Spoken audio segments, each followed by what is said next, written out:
We're back. We're back. Welcome back. It's been a while. So we're in a new place right now. We moved and we've been doing some home renovations by ourselves mostly. And today we're gonna tackle the garage. So we'll show you what it looks like, and then Dan will go over what his plans are, because that's gonna be his area. Man cave / car collection and whatever else we put in there. Sure. No garbage. So here is our garage currently. Here's just some things we have to put away. Dan's tools and all, a freezer that we recently bought. Here are some cabinets that the old owners left behind. We're gonna get rid of those. Don't forget the shelving too. Where? Over here. Oh yeah, this shelf is gonna go. So This is ours from our old place. Yeah, So we're gonna reuse that and maybe get some more for like more storage. yeah. Remove all that shelving, all the cabinets, clean up all the walls. A bunch of holes and stuff, so we gotta like mud all the walls and sand and then hit it with primer and then paint. Get rid of all the shelving, clean all that up. And then the floor has cracks in it, so that's gonna get all filled in and probably epoxy. Oh yeah, there's carpet on this little step and then on that one. So we're gonna get rid of that, right? Yeah, and it's probably like 3 feet like deeper around there. So that's all gonna get lifted off, and that's gonna get epoxy too, so that'll be nice. You were gonna do some lighting in here? Yeah, so they had some like hooks and shelving kind of storage things over here, so this is all gonna get eliminated. This ball's gonna get eliminated. They made a bunch of like holes here for like storage components, so that all has to get like patched up and sanded and repainted the ceiling. And then we're gonna add some recessed lighting. This is the final before. I feel like the couple things that Dan mentioned are really gonna make such a difference. So let me zoom out a bit. Yeah, we're excited. It's gonna look good. I'll just help you with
So somehow we were able to take these off, thank God.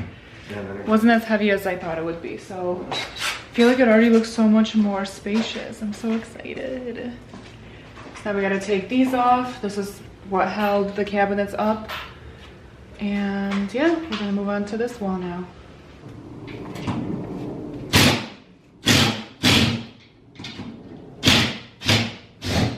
Should be wearing some like safety glasses. Right? The guy she told you not to worry about. You got jokes. We're gonna hold this a little.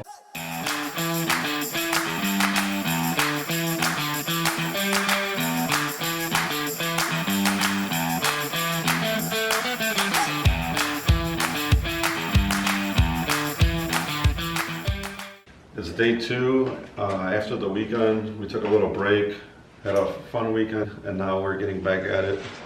We did about half of the walls in the garage, and we're going to continue doing the other half. Claudia's upstairs making some lunch, and I have a little bit of a break to continue doing the rest of the walls. So let's get into it.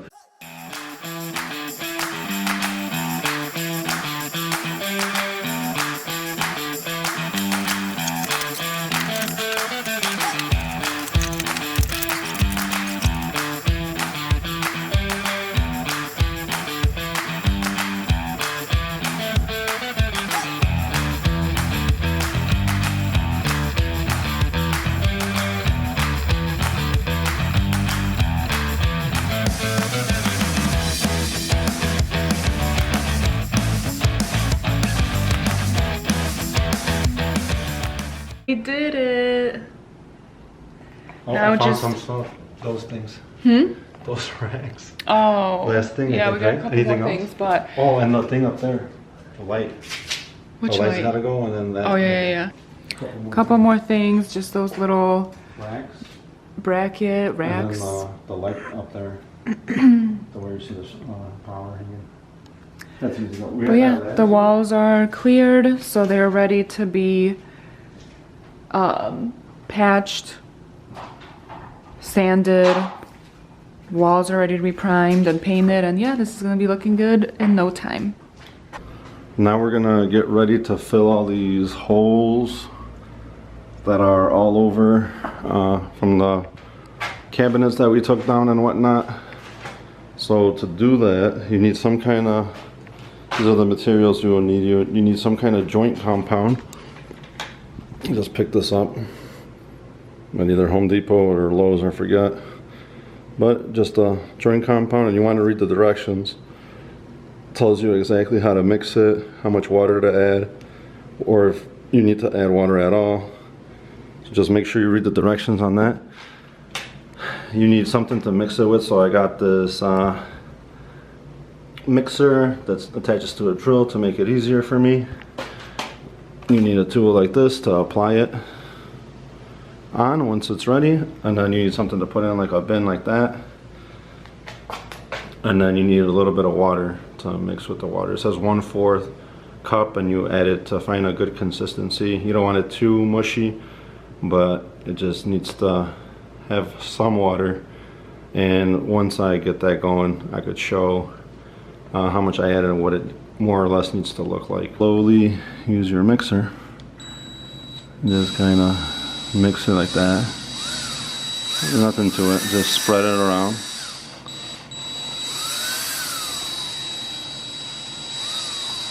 So you have like a good consistency. And then this is just going to go straight on the wall.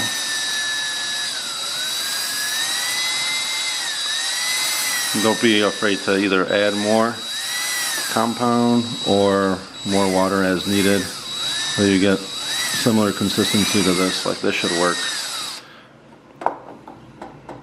So now we just take a little bit and we'll just start over here. Start on this side.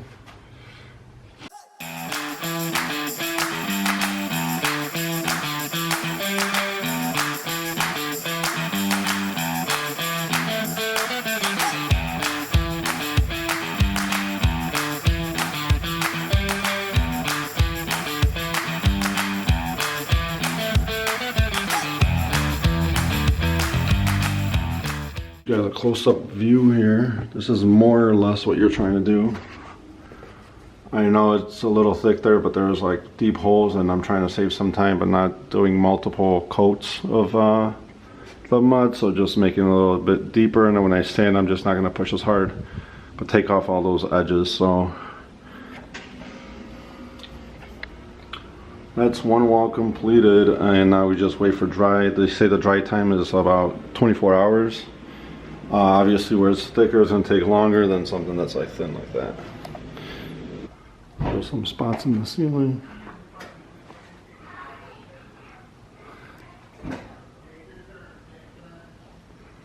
So yeah, quite a bit, a lot more than anticipated. I might have to do like a second layer here, like where you can still see the hole.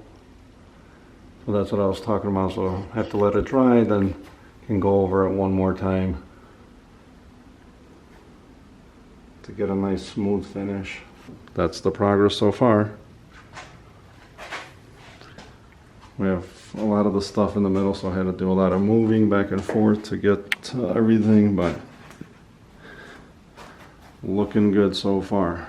Happy with the progress. So 24 hours went by now, and the walls have dried. What we're gonna do now is sand. So I'll set you guys up, and all you need is some let's see, I don't know what grit this is, but just found some, we could usually have a block or just any kind of sanding paper. This is what I'm going to be using.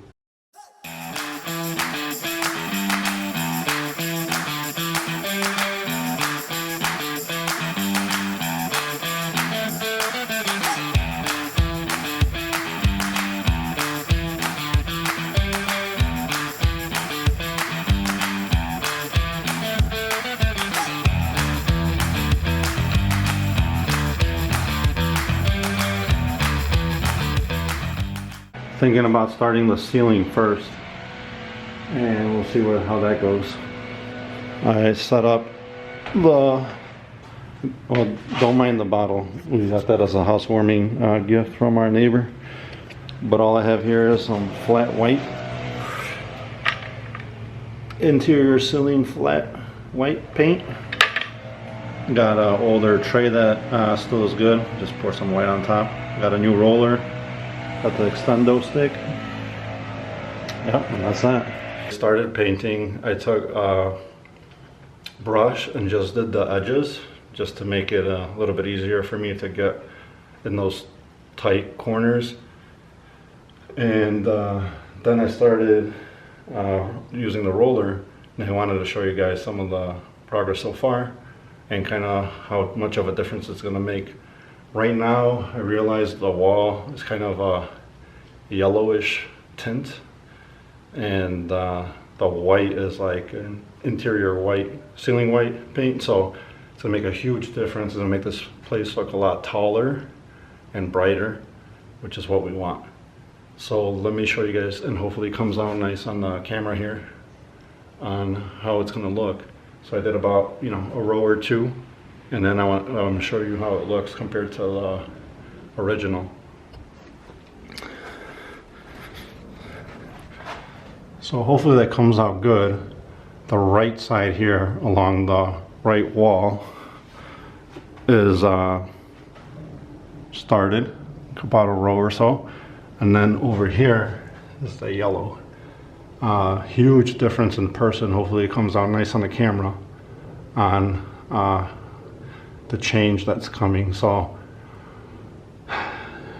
can't wait to be done. Honestly, it's a lot of work, but slow and steady always wins the race. So just keep at it. And there's not a race, so just take your time and we'll all get to the finish line. We'll check in once I make a little more progress. Honestly, the ceiling's a lot of work. You gotta strain yourself a lot, and even using the extension, it's a lot harder than just the walls that are in front of you. So I'll give you guys a quick look on what that looks like, and I think we're gonna start priming the walls next. So here's the ceiling on this side. So was just about getting ready to start primer, and then look at this big guy that popped in from the ceiling.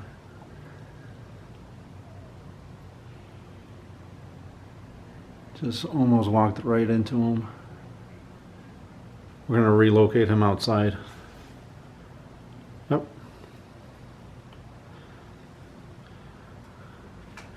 You don't have to go home, but you can't stay in here. Peace. A quick update here. Got all the walls completed.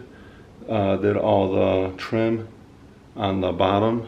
Kind of hard with the carpet, which is going to be removed. We're potentially going to do the epoxy. So right now I just got down to the trim, which I'll show you guys in a little bit here. But happy to say that priming is done and we could start painting our first coat, which is going to be natural white as the color of choice. And that'll go on all the walls all around, and then the inside of the garage door is going to be agreeable gray, I believe. I'll have to check. So just because the hardware on the garage is metal, so we don't want the white and the metal to be too much of a difference. I feel like the agreeable gray, which is like a light gray, will blend in nicely with that. So that was the reasoning behind that. So we'll see how it works out. We could always change it, right? All right, here's an update on the walls. So as you can see, that's what I was saying was with the trim on the bottom there. It's right along the carpet, which the carpet's gonna come out when we do the epoxy flooring. So I wasn't too worried about getting paint on there. That's just like a wood trim piece that also got painted white. And there's just the first primer. Kind of hard to cover that brownish lower half color, but did a pretty good job. So I feel like 2 coats of paint would definitely cover that up. The ceiling came out nice now that it's daylight. Got the garage door open. The ceiling came out really good. But yeah, here's the trim. And this bottom part here, I think that's more of the foundation, because that's the wood trim. That's more of the foundation, so I think that's just gonna get hit with the epoxy as well. If not, I'll just ask him to do it when the time comes. I think we're gonna need 2 coats, just the way it's drying. The red or the brown color that's on the lower half is definitely very, very strong, and it's piercing through our white paint here.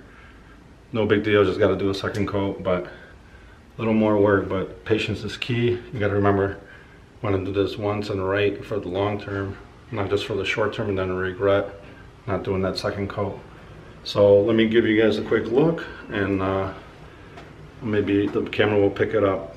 When it's wet, it doesn't look like it would need the second coat, but then once it starts drying, that brown is just coming right through. So here is a look. Needs more coverage. And then there's just a primered wall over there. So here's the difference. I mean, this is painted 1 coat, and here is a wall that's just primer. So you can see it's pretty dark. Even with the primer, it's still dark. So definitely need to do at least 2 coats.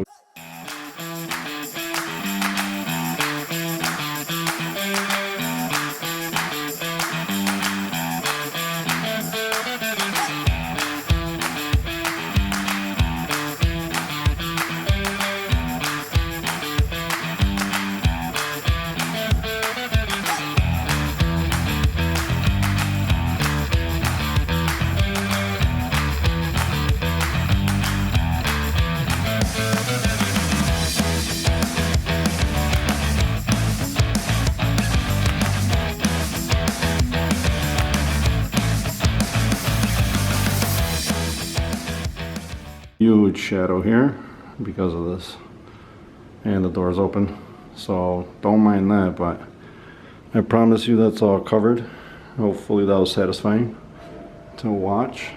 Now thinking about it, what we could have done that would have worked a lot better is paint from the bottom to the halfway point, since this part is darker and this part was partially already white. Do that, just the lower half, paint it, and then let that dry, and then the second time around, just paint the whole thing, and then this part wouldn't be as dark, right? Because we would have just got this to tone down a little bit, and then just pull the whole wall. But it's okay.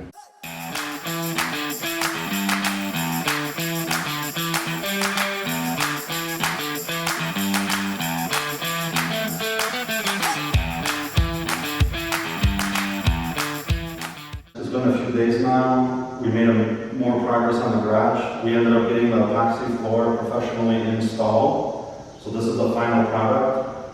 Unfortunately, we don't have clips or videos of the floor being installed. But this is the end look. We ended up going with white, black, and gray flakes.